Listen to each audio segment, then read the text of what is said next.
I was in the middle of a conference call when my husband walked through the front doors of my office. I noticed him immediately because you always notice the person you've spent 14 years sleeping beside, even in a crowded room, even when you aren't expecting them, even when everything about the way they're walking tells you something is wrong before your brain has caught up to what your body already knows.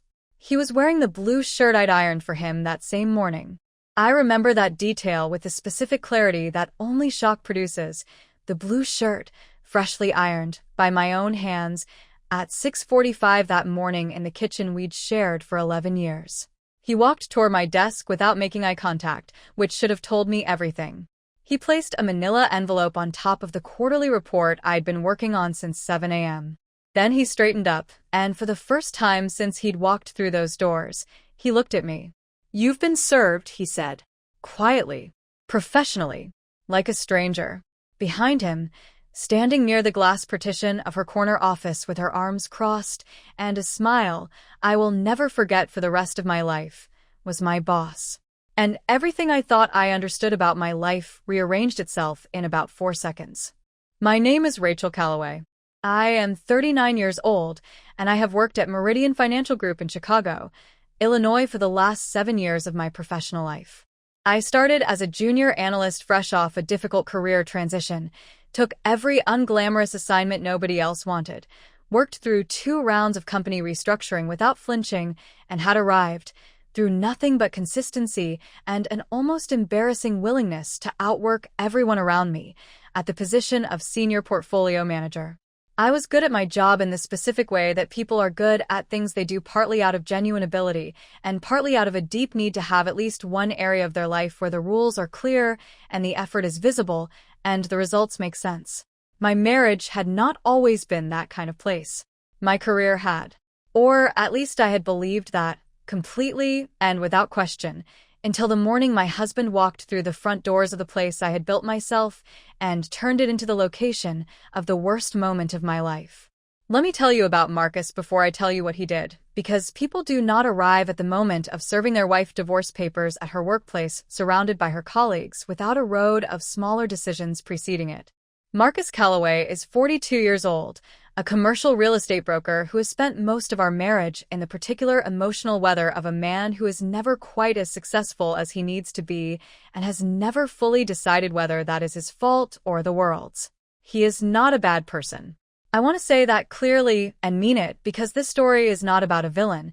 It is about a man who made choices that revealed something about his character that I had been given previews of for years and had chosen to interpret generously, because that is what you do when you love someone and the alternative is too large to look at directly. He is charming and funny and capable of great warmth, and he is also a man who is always needed to be the most important person in any room he walks into, and who responds to the feeling of not being that with a particular kind of behavior I should have addressed years before that morning. Her name is Diana Cho. She is 45 years old, the regional director of Meridian Financial Group's Chicago office, and she had been my direct supervisor for 4 of the 7 years I'd worked there. I want to be precise about what Diana Cho was to me before I tell you what she became, because the precision matters. She was not a mentor in the warm sense of the word, not the kind of boss who develops people out of genuine investment in their growth. She was the kind of boss who recognizes useful people and positions them strategically, which is a different thing, and which I had understood intellectually for years while continuing to give her more loyalty than that transactional relationship had earned. She was sharp, polished, always immaculately dressed, the kind of woman who commands a room not by raising her voice, but by making everyone in it slightly uncertain of her opinion of them. I had admired that quality in her for years without examining what it actually said about how she operated. I was about to find out exactly what it said. The marriage had been struggling for 2 years before that morning. I want to be honest about that because honesty is the only thing this story deserves, and pretending it came from nowhere would be its own kind of lie. Marcus and I had been in couples therapy for 8 months, making the kind of incremental, effortful progress that couples therapy produces when both people are genuinely trying, which I believed we both were. I had restructured parts of my schedule to be home earlier. I had taken on less travel. I had made the particular kind of daily effort that keeping a struggling marriage alive requires, the kind that is invisible from the outside and exhausting from the inside, and I had made it consistently because I believed we were building towards something rather than simply delaying an ending. The week before he walked into my office, we had had a good week. That is the detail that still gets me when I let it. It had been a good week, and I had gone to sleep on Sunday night genuinely hopeful. I learned later, through the specific archaeology of a marriage falling apart, that Marcus and Diana had been having an affair for 5 months before that morning. 5 months of my ironing his shirts and attending couples therapy and restructuring my schedule and building towards something that he had already privately decided was not going to exist. I did not know any of that when he placed the manila envelope on my quarterly report. I only knew the blue shirt and his refusal to make eye contact during the approach, and the way Diana Cho was standing behind him near the glass partition of her office with her arms crossed and a smile that contained within it an entire private conversation I had not been part of. The conference call was still going in my earpiece. Someone was asking me a question about Q3 projections. I reached up and pressed the mute button and sat there in the specific silence of a person whose understanding of their own life has just been fundamentally revised and who has not yet figured out what to do with the revision. The office had gone very quiet in the particular way open-plan offices go quiet when something happens that everyone can see but nobody will acknowledge until they have permission. 17 people at 17 desks were suddenly very interested in their computer screens while also watching everything through their peripheral vision. Marcus stood in front of my desk with his hands in his pockets, his posture communicating the specific combination of guilt and resolve that belongs to a person who has rehearsed a moment enough times that the feeling has been partially replaced by the performance of it. He said nothing else after you've been served. He had apparently decided that was sufficient. I looked at him for a long moment. Then I looked past him at Diana, still in her doorway, still with that smile, and I understood in a single comprehensive instant what the smile meant.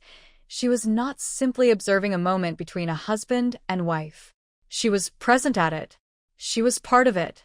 The envelope on my desk was not a private matter delivered to a professional setting. It was a performance, staged in my workplace, with an audience of 17 colleagues and one smiling director. I did not cry.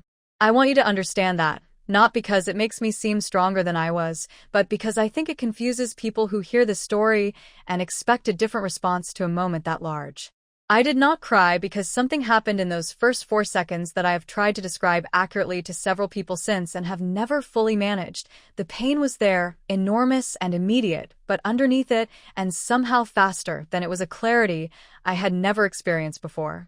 A sudden, total, almost physical clarity about exactly what was happening and exactly what it meant and exactly what I was going to do about it. I picked up the manila envelope from on top of my quarterly report. I set it in my desk drawer. I closed the drawer. I looked up at Marcus. "You should leave," I said. My voice was level. He blinked, apparently having expected something different from me in this moment, something that would have served the performance better. Then I looked past him at Diana. "And I'll need to see you in your office," I said. "Now." The smile left Diana's face so fast it was almost its own kind of information. Marcus turned to look at her, then back at me, recalibrating something in his expression. The 17 people at 17 desks were now not even pretending to look at their screens. I stood up from my chair, smoothed my jacket, picked up my notepad, and walked across the office toward Diana's glass-walled corner office with the particular posture of a woman who has decided something and whose decision is not available for renegotiation. I heard Marcus say my name behind me, the first time he'd said it since walking through the door. I did not turn around. I walked into Diana's office and closed the glass door behind me, and for a moment we simply looked at each other across her desk. 2 women who had spent 4 years in a professional relationship that I now understood had been something other than what I believed it to be, standing on opposite sides of a line that had just been drawn permanently and without possibility of erasure. "Sit down, Rachel," Diana said, moving toward her chair with the composure of a woman who intended to run this conversation the way she ran everything, from a position of established authority. "I'll stand," I told her. She paused. In 4 years of working together, I had never declined an instruction from Diana Cho, and the pause told me she registered the significance of it. "I think we should talk about this calmly," she said, settling into her chair with a particular arrangement of a person reasserting the terms of engagement. I am calm, I told her, which was true in the specific sense that I was not raising my voice or losing composure. I was also, beneath that surface calm, operating with a precision and clarity that I now understand was the result of adrenaline and something older and more fundamental than adrenaline, the specific focus of a person who has nothing left to protect and therefore nothing left to manage around. How long? I asked her. She met my eyes. Rachel. How long, Diana? She told me 5 months. She said it with the composure of a woman who had prepared for this conversation, which told me she had known this day was coming and had decided how she intended to navigate it. She told me that these things happened, that feelings developed between people in ways that weren't always planned, that she hoped we could be professional about the situation going forward. I stood on the other side of her desk and listened to Diana Cho describe a 5-month affair with my husband in the language of human resources management, and I thought about every late meeting I'd covered for her, every weekend email I'd responded to within minutes, every piece of work I'd delivered ahead of schedule and under budget across 4 years of consistent loyalty to a woman who had been sitting across a conference table for me once a week for 5 months, knowing what she knew. I let her finish talking. Then I asked her one question. Did you know he was going to come here today? She didn't answer immediately. The non-answer was its own answer. She had known. She had known Marcus was coming to my office that morning. She had known and had not warned me, not sent me a message, not found a way to ensure that the worst moment of my personal life did not occur in my professional space in front of 17 colleagues who would carry the image of it with them for the rest of our working relationships. She had not only known, she had been standing in her doorway smiling, which meant she had not merely failed to prevent it, but had chosen to witness it. I stood there absorbing that specific detail and adding it to everything else I was absorbing, and I made a decision in Diana Cho's corner office that I have not regretted for a single moment since. I'm going to take the rest of today, I told her, with a professional composure I had spent 7 years developing in that building. I'll be back tomorrow morning. And when I come back, Diana, things are going to be very different. I picked up my notepad from under my arm and walked out of her office and back to my desk and gathered my bag and my coat and walked out of Meridian Financial Group without looking back. I sat in my car in the parking garage for 40 minutes before I was capable of driving. Not because I was incapacitated, because I needed to let everything that had happened in the last hour move through me completely before I trusted myself behind the wheel with it still in motion. I cried in the parking garage, finally. Not the collapsed kind, but the kind that comes when you've held something together long enough, and the holding is no longer required, and the body takes the first available opportunity to process what the mind was too busy managing to feel. I cried, and then I stopped, and I sat there in the specific silence of a parking garage at 11 in the morning on a Tuesday, and I thought about everything very clearly. I thought about the 5 months. I thought about the couple's therapy and the restructured schedule, and the Sunday night that had felt hopeful. I thought about Diana's smile. And underneath all of it, moving steadily through the grief like something that belonged to a different temperature altogether, the clarity was still there, intact, waiting. I called my sister Joanna from the parking garage. Joanna is 3 years older than me, lives in Evanston, and is the specific kind of person you call when something has happened that is too large for the version of yourself that exists in ordinary circumstances. She answered on the second ring the way she always does, and I told her what had happened without preamble or softening, the way you tell someone the truth when you don't have the energy to arrange it into something easier to receive. She was quiet for the length of time it took to absorb what I'd said, and then she said, "Tell me where you are." I told her. "Stay there," she said. "I'm coming." She arrived in 34 minutes, which told me she had driven faster than she should have, and when she pulled up beside my car and got out, she didn't say anything. She simply opened my passenger door and got in and sat there beside me the way she has been sitting beside me through difficult things since we were children. "Okay," she said after a while. "What do we do first?" What we did first was practical, because Joanna is a practical person and practicality was what I needed most in that moment, even though I didn't know it yet. We called a lawyer from the parking garage, a divorce attorney Joanna had used for a friend 2 years earlier and whose number she still had in her phone, which told me something about Joanna's general preparedness for life's worst possibilities. We got an appointment for the following morning. Then Joanna drove me to her house in Evanston and fed me soup and did not try to make me talk about my feelings at a pace faster than I was capable of processing them, which is one of her greatest qualities as a human being. I called Marcus once that afternoon from Joanna's kitchen, not to beg or negotiate or fall apart at him over the phone, but to tell him I would need him out of the house before I returned and to confirm that I was aware of the full situation. He started to explain himself. I told him an explanation wasn't what I'd called for. He went quiet. "I'll be gone by tonight," he said. I returned to work the next morning at 7:55, 5 minutes before my usual arrival time, because I had decided the night before that there was not going to be a version of this situation in which I flinched from the space that had been chosen as the location of my humiliation. I walked through the front doors of Meridian Financial Group in the best suit I owned, the charcoal one I saved for presentations and important meetings, and I sat down at my desk and opened my computer and began working at 7:56. Colleagues arrived through the morning and the range of their responses was exactly what I would have predicted. Some avoided my eyes out of discomfort. Some offered subdued good mornings that communicated sympathy without requiring me to respond to it. 2 people found reasons to come to my desk early and say something quietly kind that I received with genuine gratitude. And Diana arrived at 8:30 and walked through the office and into her corner office without looking in my direction. That was fine. I had things to attend to before I needed to look in hers. I had spent the previous evening, after the soup and after the practical phone calls and after Joanna had gone to bed, doing something that the clarity I'd found in Diana's office had made feel not only possible but necessary. I had been at Meridian for 7 years.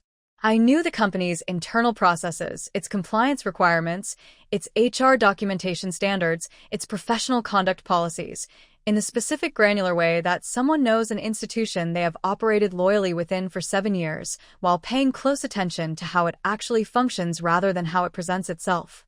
I also knew, from 4 years of close professional proximity to Diana Cho, certain things about how she operated within that institution, things I had observed and noted and filed away without fully understanding why I was filing them, the way you collect information you don't yet know the use of.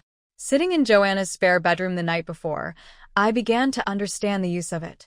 I am going to be careful here about what I describe in detail, not to be evasive, but because some of what I did in the weeks that followed involved processes that were ongoing and that my attorney specifically advised me on in terms of what was appropriate to discuss publicly.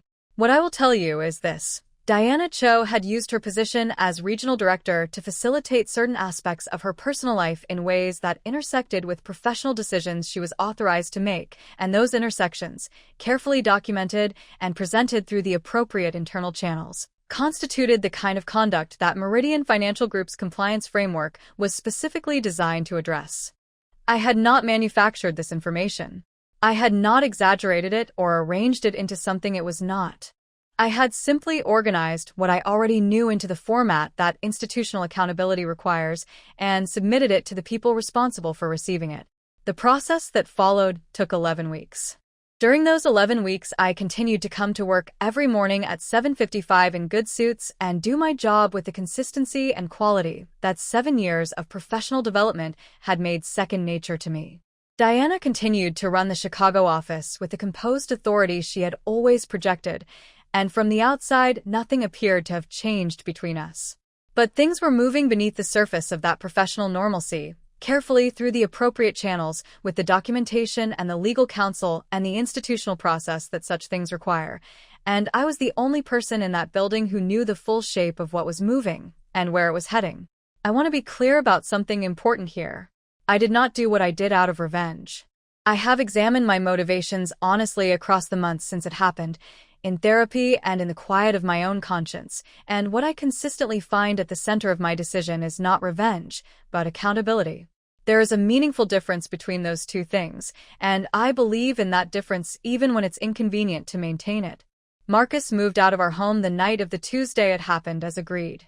I returned to the house the following evening to find it carrying the specific emptiness of a space from which someone has been recently removed.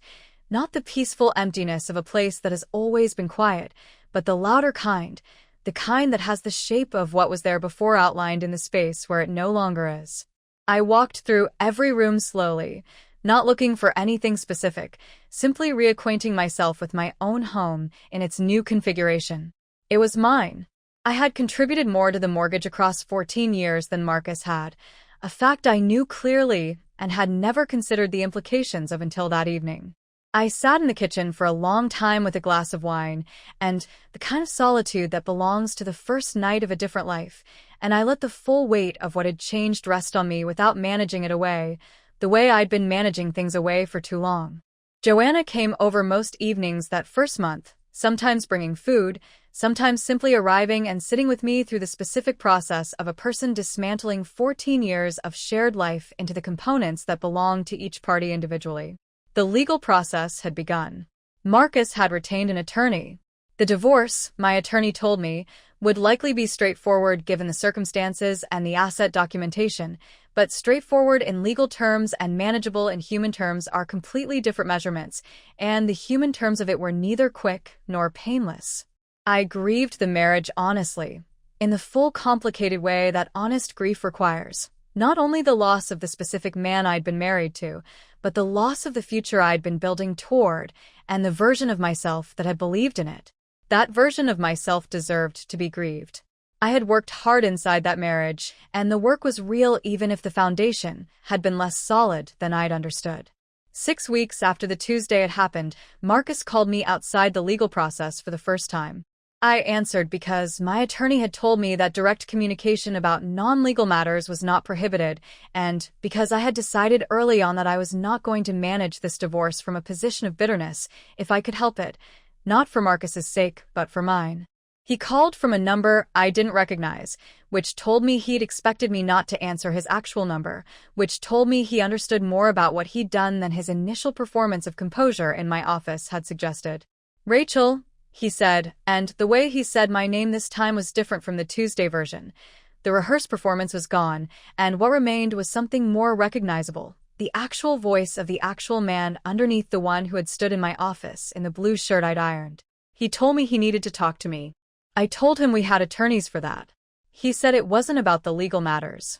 "Then what is it about?" I asked. What it was about, delivered in a voice I had not heard from Marcus in a long time, was regret. Not the legal kind, not the strategic kind deployed to improve his position in a divorce negotiation. The other kind, the kind that arrives after the adrenaline of a decision has worn off and the reality of its consequences has become unavoidable to even the person most invested in avoiding it. He had left Diana, he told me. Or she had ended things. The distinction seemed genuinely unclear to him in the telling, which told me everything I needed to know about the architecture of that particular relationship and who had been operating with more clarity about its nature from the beginning. He was living in a corporate apartment near his office. He was going to therapy, he said, alone. He asked me how I was. I considered the question honestly before answering. "I'm building something," I told him. "What do you mean?" he asked. "I mean I'm taking what I have and building something better than what I had," I said. "I recommend it." He didn't have a response for that. We said goodbye, and I have not spoken to him outside the legal process since. The compliance review at Meridian concluded in week 9 of the 11-week process. I was not in the room when its conclusions were delivered to the relevant parties, because that is not how institutional accountability processes work. They are not performances staged for the satisfaction of the person who initiated them. They are administrative procedures that reach their conclusions privately and then communicate those conclusions to the people they affect. I found out the results the way most people find out results they have a stake in but no direct access to, through the changed behavior of the people around me and the specific quality of a workplace that has processed something significant through its official channels. Diana Cho was removed from her position as regional director of the Chicago office in week 10. She did not come back after the meeting in which that removal was communicated. Her office, the glass-walled corner one where she had sat across from me with the composed authority of a woman who had never been required to account for anything, was empty by Thursday afternoon. I want to tell you how I felt when I found out, because I have told this part of the story to several people, and the response I describe surprises most of them. I did not feel satisfaction. I did not feel the particular warm release of vindication that people expect to hear about when the person who wronged them receives consequences. What I felt was something quieter and more complicated, a kind of completion, the specific feeling of a process that was always going to arrive at a particular conclusion finally arriving there, without drama or fanfare, simply because the evidence was what it was, and the process was what it was, and those two things together produced the outcome they were always going to produce once set in motion. I sat at my desk on the Thursday that Diana's office was cleared, and I did the work in front of me and went home at my regular time and made dinner and called Joanna and told her what had happened, and Joanna said, "Good," with the particular simplicity of a person who has been watching you do the right thing for 11 weeks and is glad to see it land where it should. The divorce was finalized 4 months after that Tuesday. My attorney had been right that it would be relatively straightforward, given the documentation and the circumstances, and the fact that Marcus, to his credit, did not attempt to complicate a process that the circumstances did not entitle him to complicate. I kept the house. I kept the financial accounts that were mine. The division was clean in the legal sense and complicated in every other sense, the way the division of a life always is, regardless of how neatly the paperwork describes it. I signed the final documents on a Thursday morning in my attorney's office on Michigan Avenue and then went directly to work, because work was where I had decided I was going to keep building the thing I'd told Marcus I was building, and there was a meeting at 11 that I was not going to miss. My attorney asked if I wanted to take the rest of the day. I told her I'd been taking things easy long enough. The interim regional director brought in to replace Diana was a man named Patrick Wynn, recruited from the New York office, professional and direct in a way that communicated he had been briefed on the Chicago situation and had no intention of navigating it with anything other than straightforward competence. He introduced himself to the team in a meeting during his first week, and afterward came to my desk specifically, not in the performative way of someone establishing dominance, but in the genuine way of someone doing their homework. "You've been here 7 years, he said. "That's institutional memory I intend to make use of." "I'm available," I told him. "Good," he said. It was the most uncomplicated professional interaction I'd had at Meridian in longer than I wanted to calculate, and its uncomplicated quality was itself a kind of relief I hadn't fully realized I'd been waiting for. Patrick and I worked well together from the beginning, in the specific way that people work well together when they both understand what they're doing and neither of them needs to perform for the other. He was fair, he was clear, and he was the kind of manager who gives people room to demonstrate what they're capable of rather than managing them toward a predetermined outcome. 3 months into his tenure, he brought me into a meeting with 2 members of the regional leadership team from New York and introduced me as the person who knew the Chicago operation better than anyone else in the building, which was true, and which I appreciated him saying plainly rather than in the qualified way that kind of acknowledgement often gets delivered. After the New York team left, he asked me to stay. He had something to tell me, he said, and he wanted to tell me directly rather than through the official communication that would be coming the following week. He asked me to sit down. I sat down. "They want to offer you the regional director position," he said. "Permanently." I sat across from him and absorbed that sentence in the specific way you absorb something you have worked toward for a long time without allowing yourself to want to explicitly, because wanting it explicitly felt like tempting something. 7 years of 7:55 arrivals and unglamorous assignments and consistent delivery in a building where the most recent regional director had been removed for conduct that had included, among other things, a systematic undervaluing of the work of the person now sitting across from the interim director being offered her office. "I want to be clear about something," Patrick said. "This recommendation came from New York based on your professional record and the assessment of your work during the past several months. It is not a consolation. It is not an apology. It is a business decision made by people who looked at what you've produced and decided it was what they needed in this role." I looked at him for a moment. "I know the difference," I told him. "I know you do," he said. "That's partly why they're offering it." I called Joanna from the parking garage that evening, the same parking garage where she had found me 4 months earlier sitting in my car after the Tuesday had happened. I sat in approximately the same spot, a detail I noticed and chose to sit with for a moment rather than dismiss as coincidence. I told her about the offer. She was quiet for the length of time it took her to process it, and then she made a sound I hadn't heard from her in a while. Pure, uncomplicated joy, the kind that arrives on behalf of someone you love when something happens to them that they have genuinely earned. "You're going to take it," she said. It wasn't a question. "Yes," I told her. "I'm going to take it. Diana Cho is going to hear about this," Joanna said, with the particular satisfaction of a person who has been watching someone she loves navigate something terrible with dignity and is glad to see the universe demonstrate that it noticed. I expect she will, I agreed. We stayed on the phone for a long time after that, talking about nothing important, which was exactly what the moment called for. I accepted the position formally on a Monday morning, in a brief and professional conversation with the New York regional leadership that lasted 12 minutes and covered the practical terms of the role, the transition timeline, and the strategic priorities for the Chicago office going forward. Afterward, I walked to the corner office, Diana's former office, the glass-walled one where she had sat across from me with her arms crossed, and the composed authority of a woman who had never been required to account for anything, and I stood in the doorway for a moment. The office had been cleared and had the clean, anonymous quality of a space waiting for whoever came next. I walked in and stood at the window that looked out over the open office floor, the same view Diana had had across 4 years of running that operation, and I looked at the 17 desks, more now, 23, and the people at them, people I had worked alongside for years, people who had watched a manila envelope placed on my quarterly report and had carried the image of it and were still here, still working, still part of the institution I had just been asked to lead. I found that deeply motivating. I moved my things into the office the following Thursday. I brought very little, my credentials, 2 framed photographs, a small plant Joanna had given me years earlier that had somehow survived every desk it had occupied across 7 years, the particular survivor energy of a thing that has been underestimated. I arranged what I brought without spending too much time on arrangement because the office was not the point, and I didn't want to confuse myself about that. The point was the work, the team, the operation I was now responsible for leading with more clarity and more straightforwardness than it had recently been led with. I had ideas, specific and detailed, that I'd been developing across 7 years of watching how the Chicago office could operate better than it did.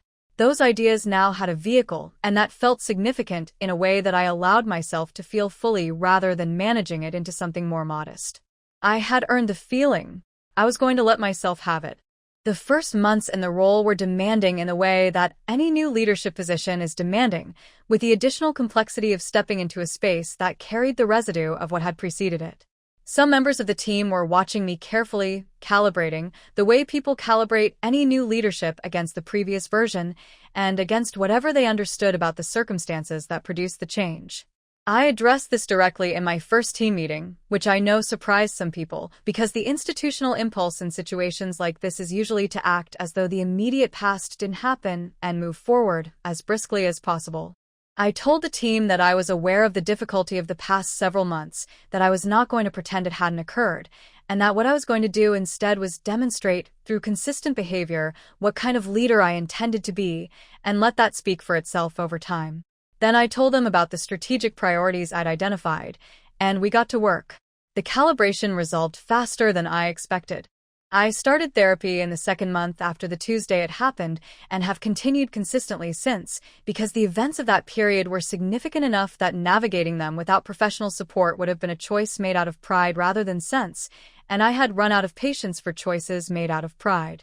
My therapist, a woman named Dr. Anand, who works out of an office in Lincoln Park, has been one of the more valuable investments of the past year, in the specific way that things are valuable when they help you understand patterns in yourself that have been operating below conscious awareness for long enough to cause significant damage. I learned things about myself in Dr. Anand's office that reframed not just the marriage but the years before it, the choices I had made about who I gave my loyalty to and why, the ways I had confused competence with self-sufficiency and self-sufficiency with strength. The distinction between those things turned out to matter more than I had understood. Joanna asked me once, about 6 months after everything, whether I was angry. We were at dinner at a restaurant in Evanston, a normal evening, nothing occasion-shaped about it, which is the kind of evening I had come to value more than I previously had. I thought about the question with the honesty it deserved. I was angry, I told her. Past tense, she asked. Present tense is something else, I said. What is it, she asked. I thought about it for a while before answering, because I wanted the accurate word rather than the convenient one. Instructed, I said finally. She raised an eyebrow. The whole thing instructed me, I said. About Marcus. About Diana. About the ways I'd been giving my loyalty to people who hadn't earned it at the rate I was giving it. about what I actually wanted and had been too busy performing competence to clearly articulate even to myself. Joanna was quiet for a moment. "That's very therapist of you," she said. "I've been going consistently," I reminded her. She raised her glass. "To being instructed," she said. I raised mine. The house changed after Marcus left, in ways I had not anticipated. I had lived in that house as half of a couple for 11 years, which means I had always experienced it through the lens of shared occupancy, the accommodations and arrangements and quiet negotiations of space that two people living together develop without noticing until one of them is gone, and the space reasserts its own character without the negotiation. I repainted 2 rooms in the first month, not because they needed it but because I wanted to, which is itself a sentence I had not been able to say about my own home in longer than I could clearly remember. I bought furniture I chose entirely based on my own preferences, which sounds like a small thing and felt enormous. I had dinner parties, small ones, the kind I'd wanted to host for years and had always found reasons to defer. I learned, slowly, the particular texture of a life arranged entirely around your own preferences, which is terrifying and then wonderful, and then simply the way things are. 8 months after the Tuesday it happened, I received a message from an address I didn't recognize that turned out, after a brief exchange, to be from Diana Cho. I will not reproduce the message in detail because some things don't need to be shared publicly even when they're part of a story that is. What I will tell you is that it was not an apology, though it had some of the structural elements of one. It was the message of a person who has had time to consider their situation and has decided that reaching out serves some purpose for them, though whether that purpose was genuine accountability or something more strategic, I am genuinely uncertain. I read it twice, and then I put my phone down, and I thought about it for the rest of the evening. I did not respond that day. The following morning I wrote a response that was brief and professional and closed the door on further communication in a way that was clear without being hostile. Some doors should be closed. Knowing which ones and being willing to close them is its own kind of progress. I promoted 2 people on my team in the first 6 months of the directorship, both of them individuals who had been consistently delivering excellent work that had been, in my assessment, systematically underacknowledged under the previous leadership structure. One of them was a young analyst named Priya who reminded me, in her combination of quiet competence and willingness to take on the unglamorous assignments, of the version of myself that had arrived at Meridian 7 years earlier. I called her into my office on the day I confirmed her promotion and told her specifically and in detail what I was promoting her for, not a general acknowledgement, but a particular accounting of the specific work that had led to the decision. She looked at me with the expression of someone who has been doing good work and wondering if it was being seen, and hearing that it was. I remember that expression from the inside. It seemed important to produce it from the outside whenever I was in a position to. Marcus and I had one final conversation outside the legal process, about 10 months after the divorce was finalized. He called on a Sunday evening, the call preceded by a text asking if he could, which I appreciated as a courtesy. We talked for 20 minutes, in the careful way of 2 people who have a significant history and no remaining claim on each other's time or attention but are trying to be decent about the territory between those 2 things. He told me he was doing better. He was still in therapy. He had moved out of the corporate apartment into a place of his own in Wicker Park. He sounded, genuinely, like a man who had spent a difficult year learning things about himself he hadn't been willing to look at before.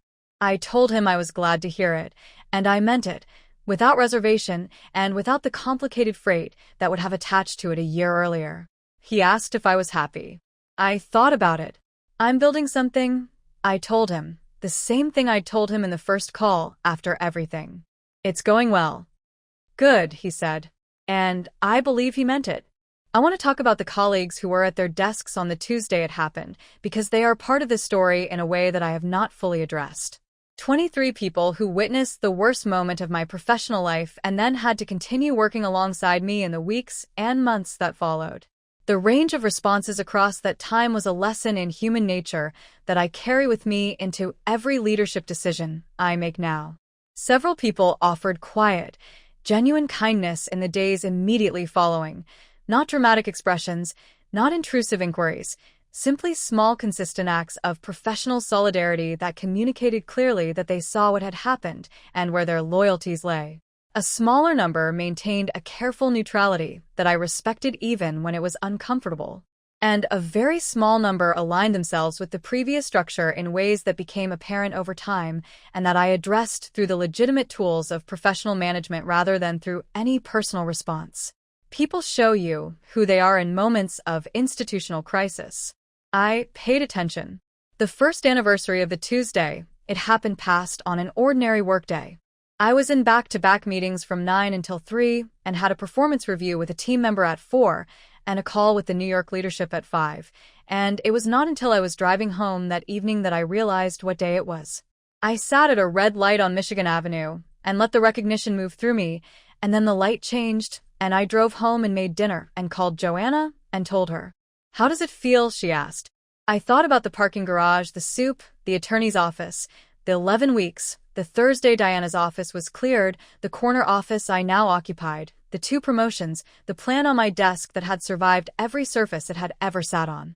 Like the beginning of something was a year ago, I told her. Not the end of something. She was quiet for a moment. "That's exactly right," she said. "That's exactly what it was." I've been asked by several people since this all unfolded whether I feel that what happened to Diana was justice. It is a question I take seriously enough to answer carefully rather than quickly. My honest answer is that I don't think about it in those terms, not because the terms are invalid, but because the framework of justice implies a score being settled, and I have not experienced any of what happened as a score. What I did through the compliance process was report conduct that violated institutional policy, supported by documentation, through the channels that exist specifically for that purpose. The outcome was determined by the institution and its processes, not by me. Whether that outcome constitutes justice depends on a set of values and definitions that each person watching the story will bring to it from their own experience, and I respect that those definitions vary. What I can tell you is that I acted within the rules, documented what I knew, and let the process do what processes are designed to do. I can live inside that clearly. Something happened recently that I want to tell you about, because it is the detail of this past year that I find most difficult to talk about, and therefore most important to include. My mother called me about 3 months after the Tuesday it happened. My mother lives in Indianapolis, is 71 years old, and is one of the people I love most on earth, which means her opinions land differently than most people's. She had known about the divorce. She had not known the full circumstances of how it was delivered until Joanna told her, which Joanna did with my knowledge and with more diplomatic care than I probably would have managed myself. My mother called, and her first words after hello were, "I am so angry on your behalf that I haven't slept properly in a week." I laughed, which surprised both of us. "Don't laugh," she said. "I'm serious." "I know you are," I told her. "That's why it's funny." She made a sound that was almost a laugh herself. "Are you all right?" she asked. "Yes," I told her, and it was the most honest yes I had said to that question in a very long time. My mother told me something during that phone call that I have returned to repeatedly across the months since. She told me that when she was 32, 7 years younger than I am now, she had gone through something at her workplace that had a different shape, but a similar architecture to what I'd experienced. A situation in which someone she had trusted had used that trust in a way that cost her something significant professionally. She had never fully told me the details of it, she said, because she had managed it quietly and moved forward and told herself that the moving forward was the same as the resolving. But sitting with what had happened to me, she said, she understood for the first time that the moving forward without the resolving had cost her something she hadn't allowed herself to name. "Don't do what I did," she told me. "I know," I said. "How do you know?" she asked. "Because I'm in therapy," I told her. She laughed, the real version, unguarded and warm. "Good girl," she said. Priya, the analyst I promoted, came to my office about 4 months into her new role with a situation she needed guidance on, a dynamic with a colleague that had a particular texture to it, the kind that is technically within the bounds of professional conduct, but produces in the person on the receiving end a specific feeling of being made smaller than they should be. She described it carefully, monitoring my response, uncertain, I think, whether bringing it to me was the right move or whether I would receive it the way that such things are often received, with a reframe that places the problem inside the person experiencing it rather than the person producing it. I listened to all of it. Then I told her that what she had described was real, that her reading of it was accurate, that she had done the right thing by naming it rather than absorbing it, and that we were going to address it together through the appropriate channels. The expression on her face when I said those things was the most professionally satisfying moment I had experienced in the directorship so far. Some things you have to live through before you can provide them for someone else. I think about the blue shirt often. The one I'd ironed that morning at 6:45 in the kitchen, by my own hands, for a man who was going to walk into my workplace 4 hours later and place a manila envelope on my quarterly report. I think about the specific intimacy of that act. Ironing a shirt for someone, the domestic care of it, the assumption of continuity that the act contains, and what it means that the person you perform that act for can be, simultaneously, a person who has already set in motion the thing that will end everything the act assumes. I am not telling you this to assign additional blame to Marcus or to locate additional pain in the story. I'm telling you because I think there is something important in that detail about the nature of the assumptions we make inside long relationships, the way familiarity can produce a blindness that we mistake for safety. The shirt still exists somewhere. I gave most of his remaining clothes to donation. I don't think about whether that one was among them. Joanna got engaged in the spring, 8 months after the Tuesday had happened, to a man named Carl who has been part of her life for 3 years and who is exactly the kind of person you hope your sister ends up with. Steady, kind, genuinely funny.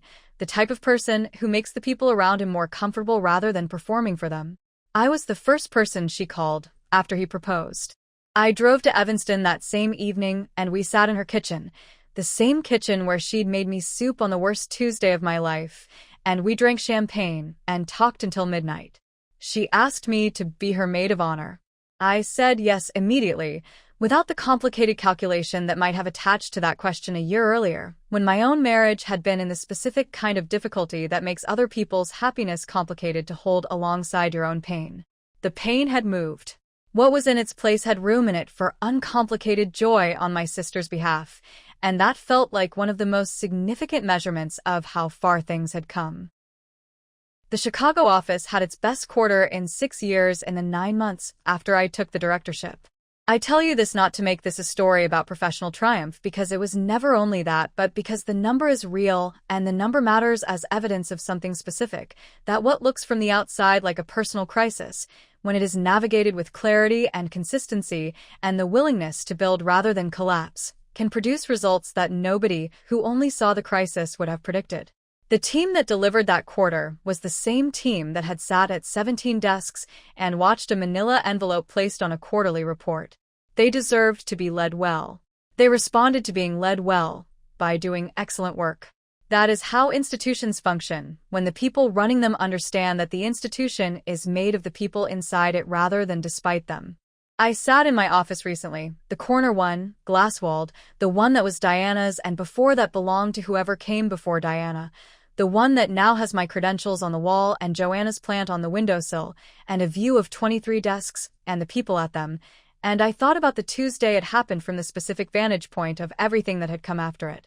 I thought about what I would tell the version of myself sitting in a parking garage at 11 in the morning, crying, with a manila envelope in a desk drawer and 14 years of a life recently revised.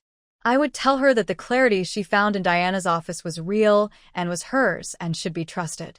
I would tell her that building something is the correct response to having something taken, not because it produces justice or revenge or any of the other frameworks people reach for in those moments, but because it is the only response that allows you to remain yourself, fully, clearly, without the distortion that bitterness introduces into a person over time. I would tell her the clarity was enough to start with. I want to leave you with the thing I most needed to understand when I was sitting in that parking garage and couldn't yet see past the immediate size of what had happened. The worst moment of your life can also be the clearest. Not because the pain isn't real, it is real and it is large, and it deserves to be felt completely rather than managed around. But because pain, when it arrives from the collapse of something false, carries inside it the coordinates of something true.